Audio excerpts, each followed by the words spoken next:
बिस्मिल्लाहिर्रहमानिर्रहीम।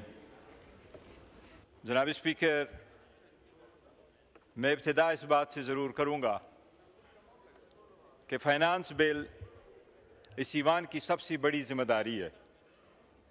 इस बिल को दोनों ईवानों में जब कंसिडर किया जाता है तो आईन और असम्बली के 2007 के जो रूल्स है वो इस ईवान के दोनों साइडों को, चाहे वो हुकूमत है चाहे वो अपोजिशन है, एक बहुत बड़ी जिम्मेदारी देती है कि उस बजट को और इसके कंटेंट्स को उसको डिस्कस करे, क्योंकि आवाम से क्यों कर पैसा इकट्ठा किया जाए, वो महसूलात के हासिल क्या हो और वो किन मकासद के लिए आवाम पे खर्च किया जाए, ये इस ईवान की वाहिद और अजीम आईनी जिम्मेदारी है।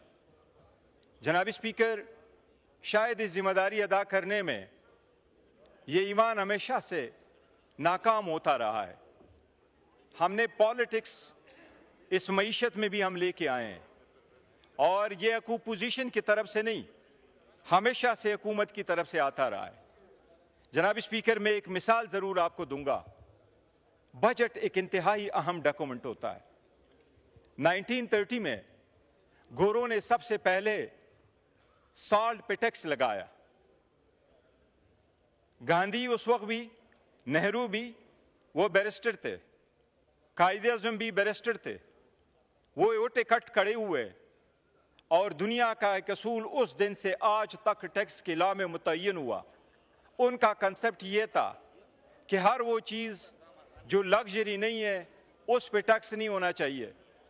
गांधी उठा, ऐलान किया कि 300 माइल्स दूर जाऊंगा, वहां दरिया के किनारे से साल्ट उठाऊंगा, लेकिन गोरों को साल्ट पे टैक्स नहीं देंगे। जब पाकिस्तान बना और पहला बजट पेश हुआ, जनाब स्पीकर, पहला हमारा बजट इंडिया की तरह फरवरी में पेश हुआ करता था। 1 अप्रैल से हमारा फाइनेंशियल ईयर हुआ करता था।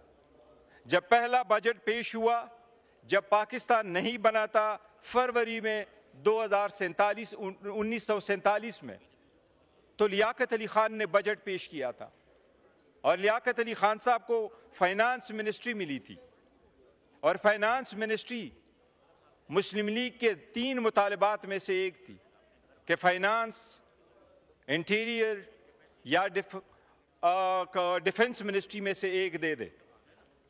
जनाब स्पीकर, उसके बाद जब पाकिस्तान का पहला बजट पेश हुआ, वो 90 करोड़ का बजट था, 10 करोड़ का खसारा था। सुबह खबर लगी तो 10 करोड़ घाटे का बजट पेश हुआ।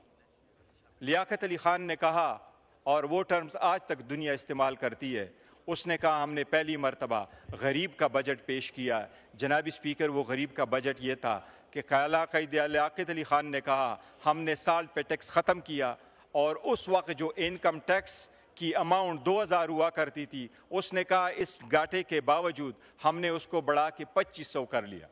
जनाब स्पीकर, जब बजट बनता है तो आप आम आदमी को देखते हैं बजाय इसके कि आप अपने ज़्यादा ज़रूरियात को देखें और ज़ाती मुफादात से बढ़ कर के कहें। इस कौम ने लियाकत अली खान को नहीं बख्शा और आज इसका मकबूल तरीन लीडर जो इमरान अहमद खान नियाजी है, उसको आपने जेल में बंद कर दिया। जनाब स्पीकर, आवाम के बड़ी लीडरों को आप अलग करोगे तो आवाम की ज़िंदगी में एक होल पैदा हो जाता है और वो सुराख, वो स्पेस, फिर आप जितने शमे बुलाएं, आप जितने शमे जलाएं, आप जितनी दुआएं करें, वो ख़त्म नहीं हो सकती। ज़ातियात को अब हमेशा के लिए छोड़ दे, ये फसादात ख़त्म करे। इमरान अहमद खान साहब नियाजी को आप रिहाई दे। जनाब स्पीकर, मैं बजट पे 2-3 चीज़ें अर्ज़ करूँगा पाकिस्तान पे। Out of the box solution देखे। इस हुकूमत ने कोई मेजर प्रोजेक्ट का अनाउंस नहीं किया। आदो हम चाहते हैं, अगर इसको कंपेयर करें तो किसी दुनिया के जो लीस्ट डेवलपमेंट कंट्रीज़ है उसमें सबसे कम ग्रोथ इस वक्त पाकिस्तान की है। सबसे ज़्यादा लोग गुर्बत की लकीर के नीचे इस वक्त पाकिस्तान में। अल्लाहु अकबर, अल्लाहु अकबर। बैरिस्टर गौहर साहब का माइक खोलें। जी, थैंक यू जनाब स्पीकर। जनाब स्पीकर, मैं ये अर्ज़ कर रहा था कि हमें out of the box solution देखना पड़ेगा। और अक्रॉस द बोर्ड हमें सोचना पड़ेगा कि हम आवाम को क्या रिलीफ दे सकते हैं, क्योंकि उसी आवाम से पैसों से तो हम यहाँ बैठे हैं और ज़ातियात से बढ़कर करना होगा। विद ऑल ड्यू रिस्पेक्ट, शायद ख्वाजा आसिफ साहब को सैलरी बढ़ाना तब याद आया जब स्पीकर की सैलरी बढ़ी, चेयरमैन की सैलरी बढ़ी। इनको उस वक्त याद नहीं आया कि ये पहल तो पंजाब हुकूमत ने की थी जब 800% उन्होंने तनख्वाहें बढ़ाई।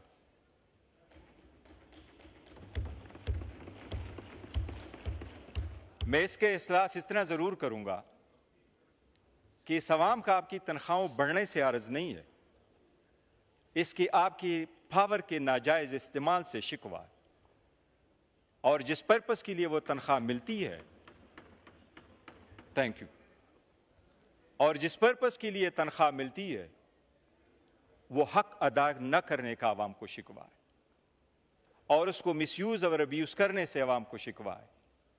मेरे ज़हन में ये ज़रूर आया है कि स्पीकरों और चेयरमैनों के पास जो इवन साबिका है, इस वक्त राजा परवेज़ अशरफ साहब बैठे, उसको ज़्यादा पता होगा।